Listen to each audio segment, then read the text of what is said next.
Hi, welcome to Hack the File. I'm Michael Lopez, and we're going to do something different today for this video. Um, Basically, this video is going to be who am I, and going over who am I and and how I like what my education story is and experience story is and background is. So um, let's let's go from the start. Okay, let's That go. way, you guys know who you're watching and stuff like that. And if you're thinking about getting into school or doing something education wise, my story can be a little bit uh, inspirational. So I'm from Los Angeles, California, and I'm from the part of LA that is the only part that says LA on it. So you'll have Hollywood, then you'll have East LA, and then right in the middle, there's a zip code 9004, and that is a little bubble right in the middle, and it says Los Angeles. So when I tell people I'm from LA, and they say, "Well, what part of LA?" I tell them, LA, the original Los Angeles. Okay, so but I grew up in Hollywood area and stuff like that. So and this is back in the 90s. So this is back when it was pretty bad in LA at that time. There was a lot of gangs. It was gang capital of the nation and stuff like that. And I grew up in all that stuff, but either directly or indirectly, it doesn't matter. It's always there. And so that's where I'm from, and I finally, I'm gonna skip all the, personal stuff, but I decided to move out of LA and move to Idaho because my mom came out here, and my mom liked Idaho, and she kept sending me postcards saying you should come to Idaho. So I was like, all right, I want to get my life together. It's really expensive in LA. The you know At the time, it was probably the year 2005, 2004, and I was looking to get a apartment out there, and move out on my own. I was like 21, and so I found an apartment in Marina Del Rey. Well, because I wanted to go to Marina Del Rey, and I went down there one time. I was like, "This is where I want to live." Coming from the inner city, I wanted to go to the shore or the beach or whatever. So, actually, the marina. So I started looking. It was like $900 for a studio at the time. This was years ago. Okay, so I was gonna do it. So I was saving my money up. I was working, and I was about to, just move down there, move out of my I was living with my grandparents, moved to Marina Del Rey. But my mom kept sending me postcards, and she was saying, you got to come down here because, it's slow down here. It's safer. It's a smaller town, because the big cities are dangerous, right? So the big cities are, there's a lot more people, right? So it's more dangerous, right? With growth of population, there's going to be more crazy people. So, so I was like, all right, I'll try it, and I wanted to go on an adventure. I'm kind of an adventurer, right? I like to go on adventures. So I go down there. I come down here to Idaho, and Okay, let's go. I'm working at just regular places, just manual labor, and then I turn about 30. So 10 years passed, turn about 30. I'm already married and all that stuff, and working for Coke out here. And Coke out here, I was a merchandiser. So I was a product merchandiser. So I used to, stock the product in different stores all day and stuff. And I'm gonna tell you right now, there's a show called The Deadliest Catch, and they're on that show. They're well, it used to be. I don't know if it's still around, but they used to say, "Man, this is the world's dangerous job because you can die." King, we're fishing. Crabs, king crabs or something. And I'm gonna tell you right now, the world's hardest job I would say is a Coke merchandiser during the holidays. So I'm doing that, and I'm doing that for 3 years, right? And my back just gives out. I'm like, oh Okay, man, let's go. I'm 30 and I'm in shape at the time. I'm not real overweight, but my back just blown because that work is so hard. You're lifting up 12 packs. I would say thousands of 12 packs with your hands and bending over and grabbing stuff. It's terrible. It's a hard job. So props goes out to the merchandisers, out there, the Coke merchandisers, the Pepsi. Anyways, so there was this guy, right? And he was he actually became my friend, and he moved to Boise and stuff. And shout out to him. He's the one that he used to talk to me every day. So he was going to school. His name is Brennan. So he was going to school for, I think that's his name. Yeah, I think it's his name. Anyways, he was going to school for many years. For the 3 years I was working there, and he worked for Pepsi, and I worked for Coke, so we worked beside each other, right? And he kept telling me, I'm going to school for this and that, and he's like, you should go back to school. And I was like, nah, I'm not smart enough. Because this is the thing that people that we've been in school so long, right? People that are in school, Okay, let's go. we forget that a lot of people don't think they're smart enough or don't understand the value of education, and they're in these jobs, and they're stuck in these jobs, but they're just grateful to be working and provide for their family, and then they forget that there might be a better solution, especially if they don't have any mentors or anybody in their family or anybody that's educated or anybody that talks about education or anybody to look up to educated, right? Or especially if they're on their own, like I was. I came out here. I lived with my mom for a month, and then I went on my own, right? So I saved up, moved out on my own, and got married and all that. So I was independent, and it's something very interesting to think about. That's why I want to make this video, because maybe if people that are in that kind of situation will fall upon this video, and I'll give them that insight and to Okay, let's go. help them out of that. And it doesn't matter who you are. Okay, you can be an ex-drug addict, you can be an ex-gangster, you can be an ex-criminal, you can be an ex anything negative, right? Or anything hard. If you grow up in a certain place and it was pretty hard out there and stuff, and you had to survive and change who you were probably, and become something that you had to be to survive, right? And you can always forget about all that, and you don't have to struggle, and you don't have to do that if you have that mentality that you want to change, and you actually want to better yourself. And so this case, back to the story. So this guy kept telling me, and I was like, nah, I'm not smart enough. I'm not smart enough to go to school. Wasn't always. I was smart, but I wasn't that smart. I thought that you had to be super smart to go to college, right? Which is another thing. You get smarter as nobody jumps to the top of a mountain, right? You climb the mountain slowly.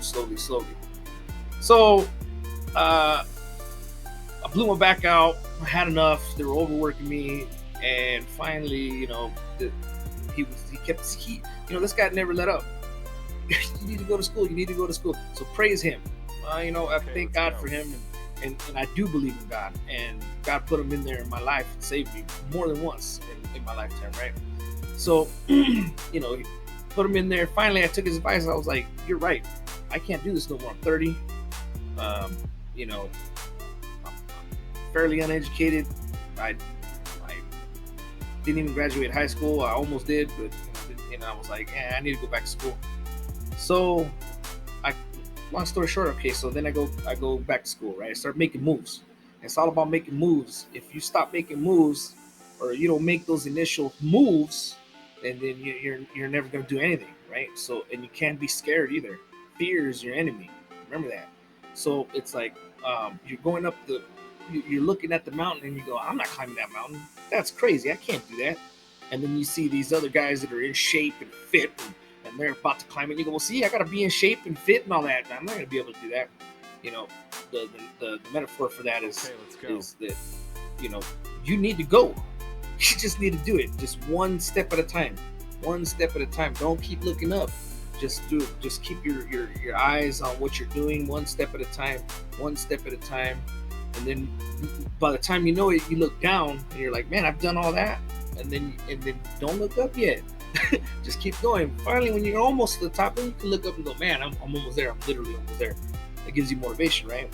But but don't look at the mountain and go, oh shit, I'm not in shape or anything. I can't do that, because you can. Little by little, you get smarter and smarter. So that brings me to my next part of the story. No, basically, I didn't graduate high school. I mean, I wasn't really stupid, but I wasn't super smart. I wasn't a straight A student.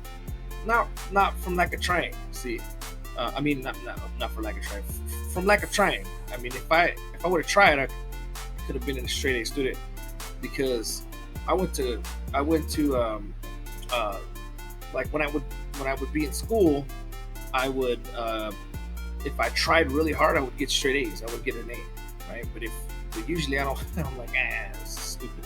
I don't see the point in trying too hard for this. And that's another thing I want to talk about maybe for another video. But anyways, so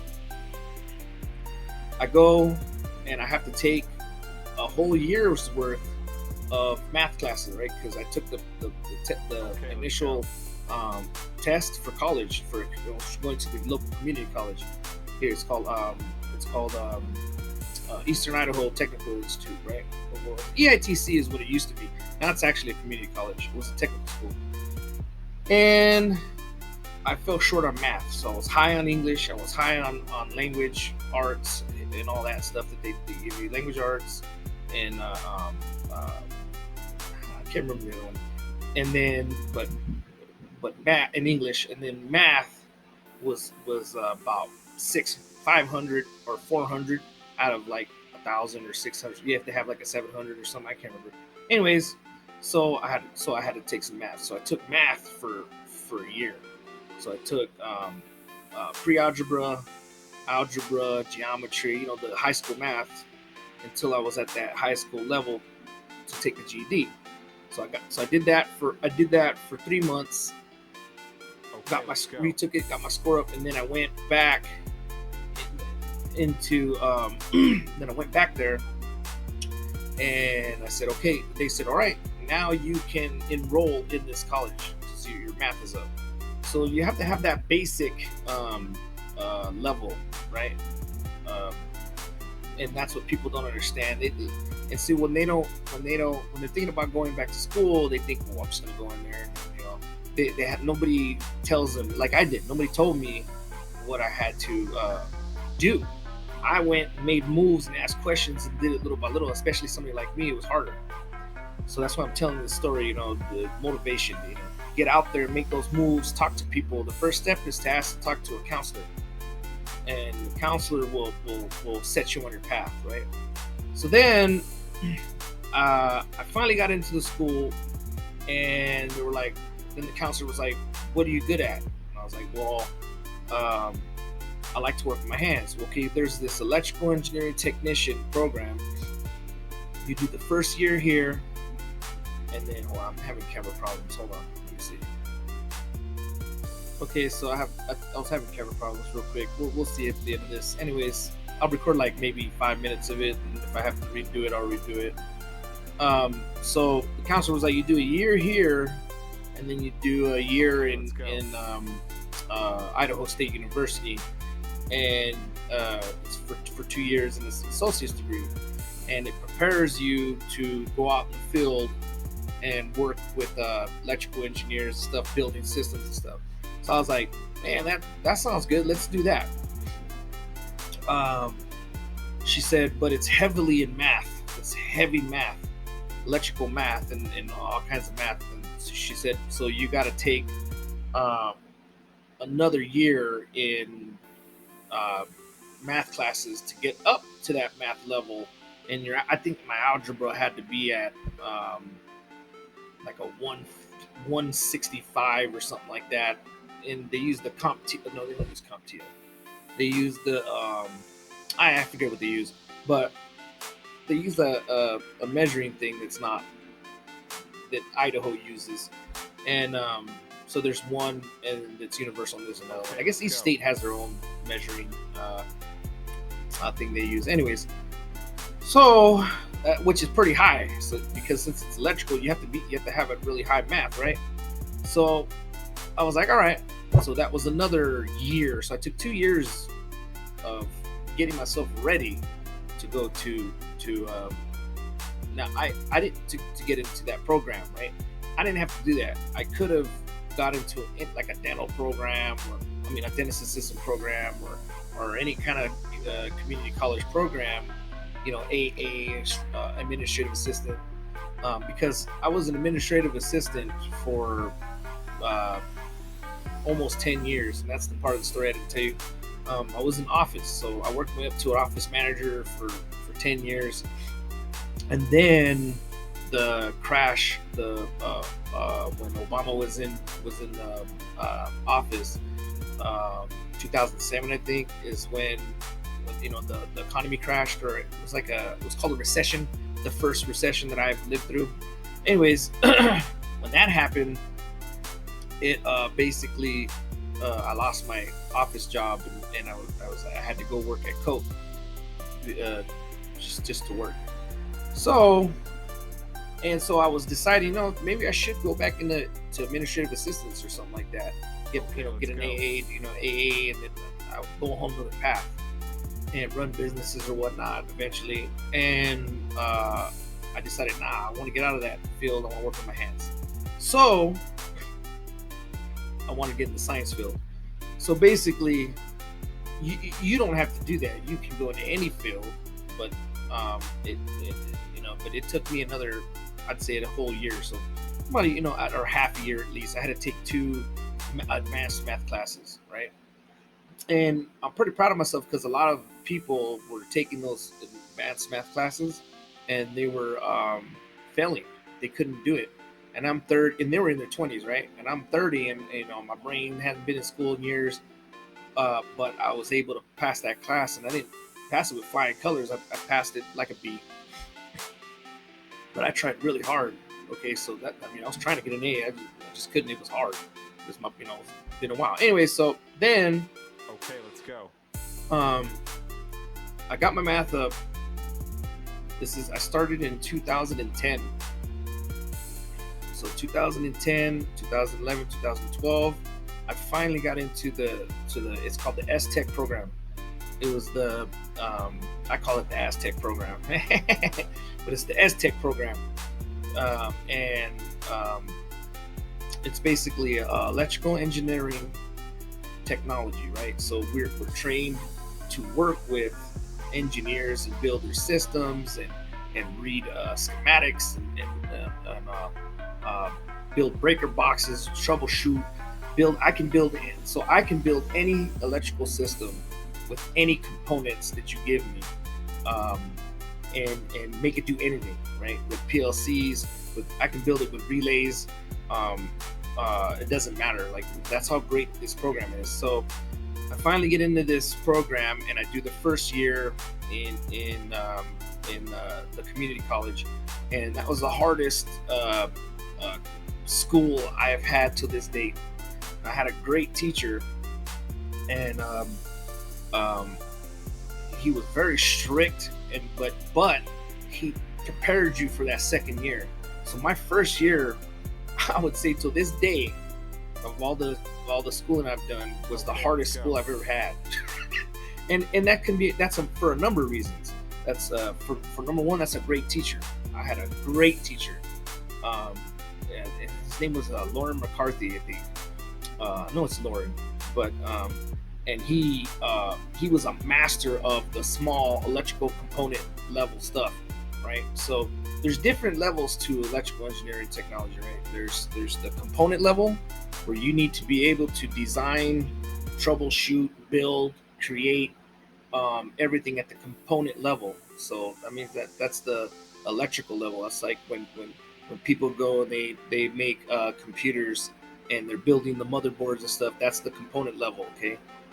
But there it goes deeper into that, and you know how AND gates work, you know how NAND gates work, OR gates work, and all that stuff, right? And you understand how you understand how the on and off works for the Okay, let's electrical go. voltage, right? Works to send signals and do stuff. Okay, so that was hard for me. Okay, and I passed that, but that I don't like small component stuff, but I can do it, right? And if you gave me, I still have my Bible, right? I still have my electronics Bible. It's right here behind me, and that Bible is great because I can go through and reference it and all that stuff. But okay, so then I graduate the first year and I go down to ISU, and I'm going to ISU and I'm taking electrical motors theory and all that stuff, and thermodynamics and pre-calculus and statistics and stuff like that. So taking a bunch of math and a bunch of hands-on. So I had 1,000 hours of lab time. So I mean, I was just building stuff, troubleshooting stuff, learning how to do stuff, learning how to use this, learning how to do that. And so, great program. It's ISU, the STech program is top 10 for electrical engineering technicians in the nation. So everybody that needs like Phillips 66, you know, and the FBI and all that stuff, they go recruiting and they go and recruit people, new graduates from the STech program, because they know how Okay, well let's they're go. trained and they know their business, right? So great program. I recommend that you guys got to look into that. If you like working with your hands, that's a great program to get you started in the science field, right? And it's not just theory and electrical knowledge and stuff. It's you're actually learning how to build, troubleshoot these systems, any kind of system, pneumatics. There's different programs too, so there's different emphasis, right? So anyway, so I graduate that. I'm all excited, yay! And I've accomplished something that I didn't think I could accomplish, right? So I was telling that guy, I'm not smart enough. Apparently, I was smart enough. So, but it wasn't easy. It was hard. It was really hard, and I had to, like, if I didn't know something, I had to be disciplined enough to find out on my own. I had nobody holding my hand. I had nobody helping me. Nothing, Okay, let's ever. go. Okay, and I had to, hey, is there a after school class we can work on this? Yes, there is, Mike. And then they would give me the information, and I had to go, and I had to ask questions, and I had to learn. I spent so much time with tutors that it's not even funny. I spent a lot of time with tutors after school. I would go get tutored for 2 hours. Sometimes I wouldn't even learn anything, but I was there, and I would barely understand still. And then the next day I would go, and then I would learn, and I was there. And the next day I was like, oh, I'm understanding now. Okay, I got it. So, but if you give up and you just show up, is the number one rule, right? Show up. Anyways, okay, so I hope that's inspirational too, because this journey is going to be hard, right? Especially for somebody that's hadn't been in school for 10 years, okay, didn't graduate. Oh, and that's something I forgot to say. I had to get my GED too. And that's another part of the story. I had to get my GED because I didn't have my high school diploma. So during the process of getting into the STech program, before I could get into the STech program, I had to take my GED. It's called the Compass. That's what they use, the Compass. Anyway, so I had to take the Compass, prepare for that, and this was during the same 2 years. It only took me 2 years of extra stuff. So I graduate 2015. Okay, and I'm all excited. I'm like, yeah, I'm gonna get into the field. So I go and work for this company out in Boise, right? I moved from Idaho Falls to Boise, and I worked there for about a year. and I learned a lot too, and learned what I can do, what I can't do, and apparently that program was great because I was the man, and I was building brains for pneumatic systems that uh, clean discs and stuff like that in like wafer factories, whatever. So I would lay down about 10,000 wires points from one point to the other, and then read diagrams and build the system and drill holes. It taught me a lot, man. That was a great place to work. And that place was Okay, let's go. diversified fluid solutions, and I loved working there, right? But I got a better job, so the pay wasn't that great. So here's the thing too that you want. I'm sure a lot of people want to know, besides the learning journey and the make yourself smarter journey, they want to know about the money, right? Tell me about the money. Okay, so while I was in the program, I was told that I was gonna make over 60 grand a year. Okay, entry level with an associate's degree in technician because it's a niche market. And for the most part, that's true. But the thing is, you either have to get with the best company in your area, or you got to get out of your state. And Idaho is notoriously known for a low wage state. It's a low wage state because the living cost up here is so low, right? So in theory, in reality, you're not, you're getting paid pretty good, right? Because your living cost is low. Your taxes are low. Everything's low. Shit, groceries. Oh, I'm sorry. Pardon my French. Everything was low. Okay, so at least it sounded like French. So basically, I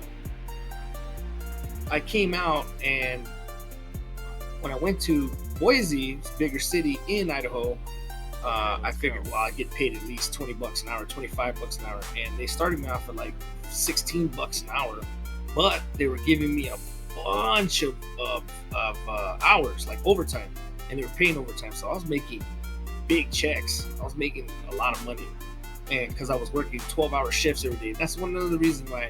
But I mean, I was just sitting there, and I was doing my brain work, right? I was lining up point to point wires, and I was building, designing and stuff. So it took me a week to do one box. It was basically the electrical brain part of the pneumatic system. So everybody else specialized in their own field and did all this stuff, and I focused on the electrical, right? Because that's what I was doing, was electrical engineering. So I knew what I was doing. I was wiring it up, make sure it tested, it worked. And so it wasn't really hard work. It was more stuff that I knew. It was my brain. I was sitting there all day for 12 hours doing it. So it didn't bother me, but I was making a lot of money, man. Anyways, I was bringing home pretty big checks. Okay, let's go. 12 hours a day, 12 hours a day, 12 hours a day shifts, but it kind of like burned me out. So I was like, I need something more family orientated. Right? I was getting cranky. I was coming home bad. So I found a job back in Idaho Falls that paid $20 an hour to start, and it was an electrical engineering technician. But it wasn't. It was on and off on the technical aspect. So I would build these nuclear power plant systems, right? And I would build them, and then every once in a while, I would do something that tested my skills. Like I would have to build a custom project or a custom component, and that's what I liked about it, right? And so I worked there, and it was Curtiss-Wright, so here in Idaho Falls. So I worked there for 3 years, building these $1 million systems for nuclear power plants. And eventually I got bored, and I was like, man, I like working here. I'm living in town. The pay's not bad. I was getting $20 an hour. It wasn't my other friends were living in different cities in Idaho, were making $30 an hour. But I mean, it was fine for the level amount of work I was doing, so I was content. And my wife was working at the same time, so it was double income. And I've been double income. And my wife makes pretty good money all the time. She's always made about $20 an hour too. So together we're making about $40 an hour. It wasn't bad. I was like, all right, if my wife wasn't working too, then I would have went and got a higher paying job. That's another story for another video. But anyways, so I'm content there. It's not bad, and I'm like, all right. But I'm getting bored, right? Because it's not stimulating enough. I mean, I'm getting paid for what I'm doing, right? Which is basically basic level stuff. And so I go to one of the supervisors, and I'm like, how do I advance into an engineering role here, right? Because there were engineers there. And long story short, they put me on a path to become a software. All right, I'm back. I was lagging there for a second. Okay, so they put me on a path to become a software engineer. So, but they were like, you're gonna have to learn how to program, right? So I had an associate's degree in science, so I needed to know how to program, and then I needed 2 years of software engineer experience. So they were like, you're gonna have to learn how to program, and then you're gonna have to work with us doing low-level software stuff, and then we'll gradually work you up for about 2 years, and then we'll get you into the software engineering position, entry-level associate, right? So it's going to be 2 years, 3 years. So it's going to be 3 years, right? So I was like, all right, let's do this. So I'm an electrical engineering technician for 3 years for this company. And then I start doing 2 jobs. So this is where the hustle has to come into effect. You have to be willing to hustle. If you take my path, a lot of people, they go to school for 4 years right off the bat, get into an entry level. You can do it like that too. But me, since my wife was the only one working when I decided to go back to school, this is part of the story you didn't hear about, is that she told me, she said, I'm only going to do it for 2 years. So I had to get an associate's degree. If she would have said, yeah, go ahead, 4 years, go ahead, then I would have got my bachelor's. But she was like, I will only give you 2 years to go to school while I work and take care of everybody, because it's stressful. And another thing, as I had 4 kids at the time, and 3 of them were babies. So I went to school, did tutoring, came home, took care of the kids, changed their diapers, potty trained them. I was the mama for a couple years. I'm gonna tell you right now, that's terrible. For the men watching this video, if you ever go home and you tell your wife, what were you doing all day? I'll tell you right now, I would rather go to work than what they was doing all day. Okay, because I lived it. It's no joke. I have more respect for women on what they do when they stay home and take care of kids, cook and clean and do the laundry. I have never told my wife, what are you doing all day? Not once since I experienced that. And it's not even just hard work, it's emotional too. You're taking care of children, it's terrible. Okay, let's go. Lord knows I'm not lying when I say I would rather slave in a mine all day than have to stay home and take care of babies. I'm serious, it's terrible. Anyways, so we got it, anyways, it's terrible. So all that stuff did it at the same time. So the hustle it has to be there, right? You have to have that hustle. You ain't got that hustle, you ain't gonna make it, you ain't gonna finish, right? So I basically was building these systems, working hard building systems. This is when we hit the height of, like, I guess we had like 5 systems, 10 systems. We're building systems, configuring, wiring, all this stuff. And then on my spare time when I went home, I learned how to program. So I took some classes from the community college that I went to the first year, and I took them online, and it was a C++. I took a whole year of classes before I could even touch any software stuff over there, because I couldn't read. I didn't know how to program. I couldn't read the language. So I took a whole year, passed all my classes, and I got a bunch of these certificates here somewhere. It was like 4 of them. Took a whole year of classes and passed them. Learned how to code. Didn't learn how to code. Learned how to read code.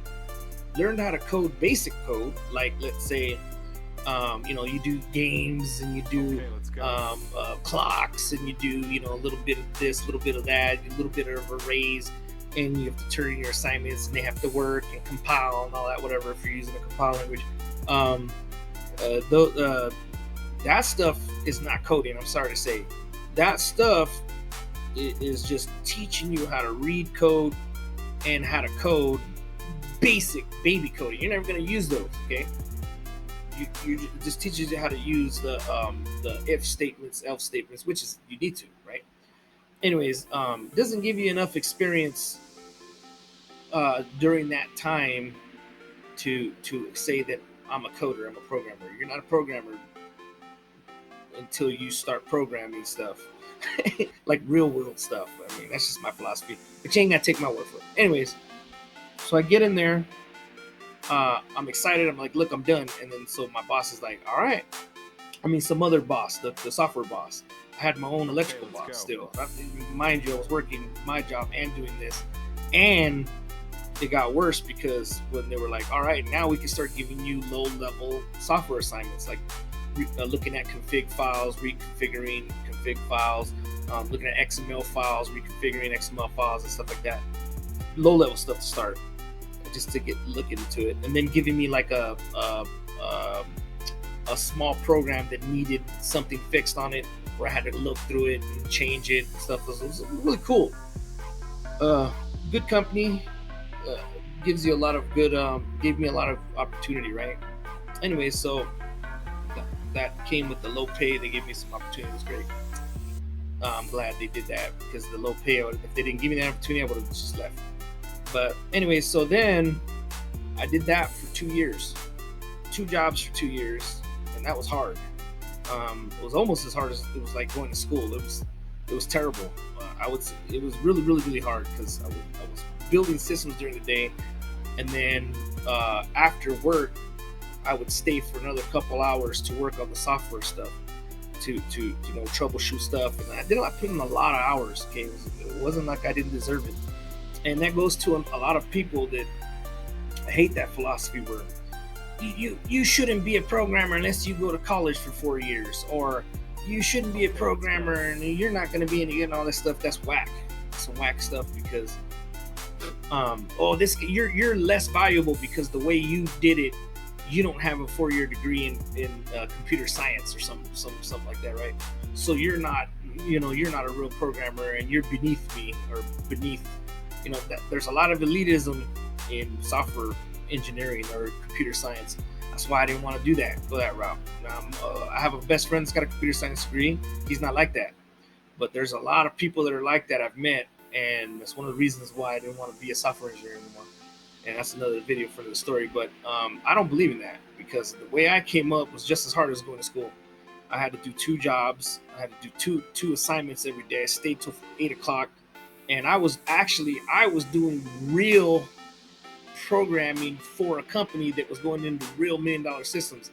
And the people in college can't say that unless they do extra projects, or unless they do have sponsors let them do stuff for them and stuff like that.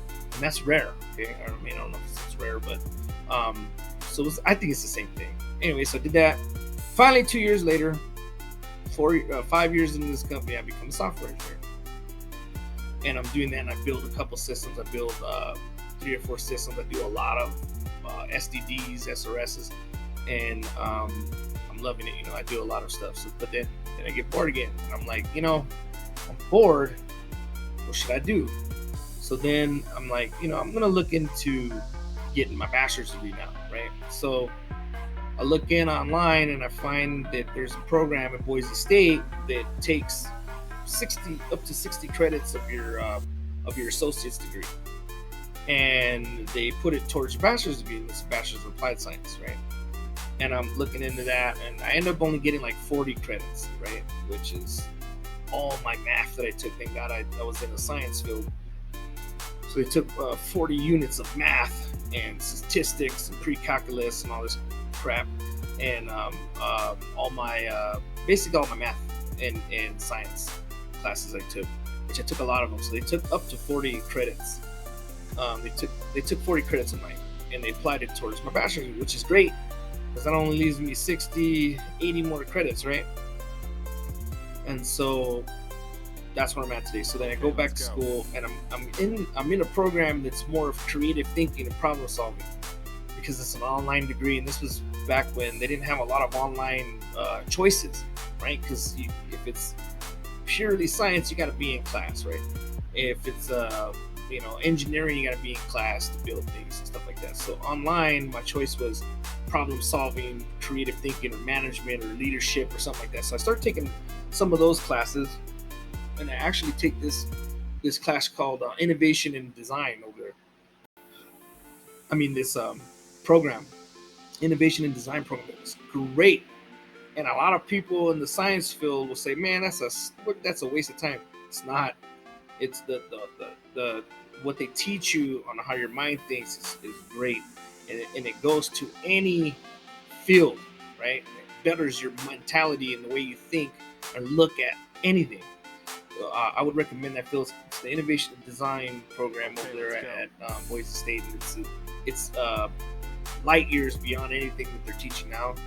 And I have to say, in the next 10 years, that's the way they're going to start teaching college, because it's the only way, man. It's the only way to learn, to actually learn without somebody, traditional. You take this class, you can only take this class and brainwashing your mind or filling your mind whatever they think that you need. And then when you finally get into the field, you realize that's all garbage, right? It is good, but and you're overqualified, but it's not stuff you can use then. It's just stuff you can use maybe when you get really, really experienced. I don't know. Anyway, so I take those classes, and then out of nowhere, like a year in, they start the cyber program, or I hear about it or something, and I'm like, oh, that's what I want to do. It's more science oriented, software, electrical, computers, and all that. I was like, man, that's what I want to do. And so I get into the cybersecurity program, and I've been in there for 3 years now, and I'm going to graduate this year. So that's who I am. That's my story, short story. There's a lot more ins and outs and ins in it, but it just gives you a little taste of who I am and what I like to do. Now, I've been going to school since 2010. Okay. And I've been learning, continuously progressing since 2010. So 10, and then I only took a 3-year break when I was an electrical engineering technician. So that's 7 years, 8, 9. That's 9 years of non-stop continuous learning. I should have had a PhD already. But and that's another reason is when I took the programming classes, I only took the programming classes for a year. I just took the classes and I didn't get credit for them, right? And I thought, if I would have put that whole year towards a degree, I would have had something to show for it, right? I would have had a certificate or put it towards a year towards schooling and stuff. But and that's where I go back to the philosophy of, it wasn't wasted. I didn't lose credit for that because I became a software engineer with it, right? And work-wise, so I didn't lose it and didn't waste it, and it's still here, and I know how to program, right? So just because I didn't get university credits for it and get a degree doesn't mean nothing. Okay, doesn't mean I don't know how to program or I don't know how to, be creative with problem solutions or be creative with my programming and incorporate all my knowledge of everything, right? From electrical to component level stuff to hardware to programming, getting into cybersecurity, how to defend it, how to protect it. So it's a well-rounded resume, right? Is what I have. And but it's more for me. It's more for my mind. It's not for, and of course I want to get a job with it, right? I want to make some money. I want to be able to tell this to the employers to get a job, right? But and that's basically the ultimate goal, to get paid a lot of money.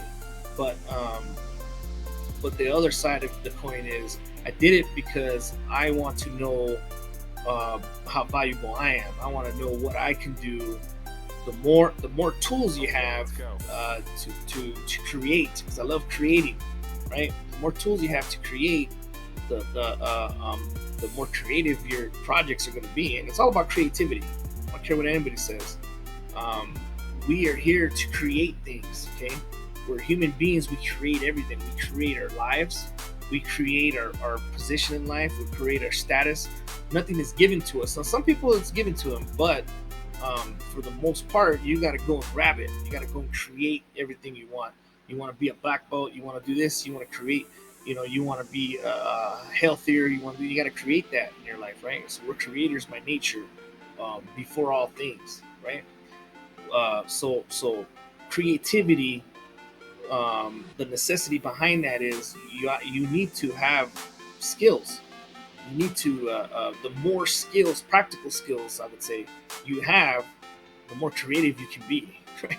And that's on everything, because you can have the idea and say, man, wouldn't that be great to do this? If you don't know how to do it, then how can you create it? You're gonna have to go grab people like Steve Jobs did, right? Go grab people that know how to do it and then put them in together and then create it like that. Which you could do that too. That's even more creative, right? but from my point of view, I like to work with my hands, and I like to do things myself. So I took it upon myself to go learn how to do all these things. So if I went a little bit too far, that's fine. That's what happens after you lose sight of where you started. So where I started was, I didn't think I was smart enough. I didn't think I could do it. I had a lot of ignorance to where I didn't really have. I had people in my life saying go to school, but I never really took it seriously. I never really had somebody, show me or watch videos on it, or had it put in my head. So that guy that I worked with at Coke that was saying, hey, you should go to school. You should go to school. You should go to school for 3 years straight. Every day, basically, in my mind, and then he telling me stories about what he's doing at school and all that.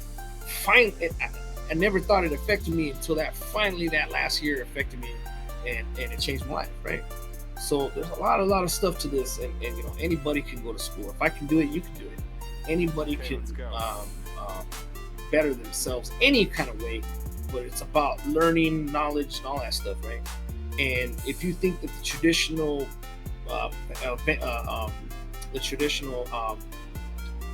paths for education are set in stone, you're wrong, because they're changing and they're getting better and better and better and better. The more stories you hear about people that went to Harvard Business School, got out and thought they can conquer the world, and realized that it was all garbage, that they did their real learning and real stuff when they used their own mind and creativity, and created something from themselves, or But the thing is that I think that school serves an important purpose, though. I don't necessarily 100% believe that it's garbage, stories like that.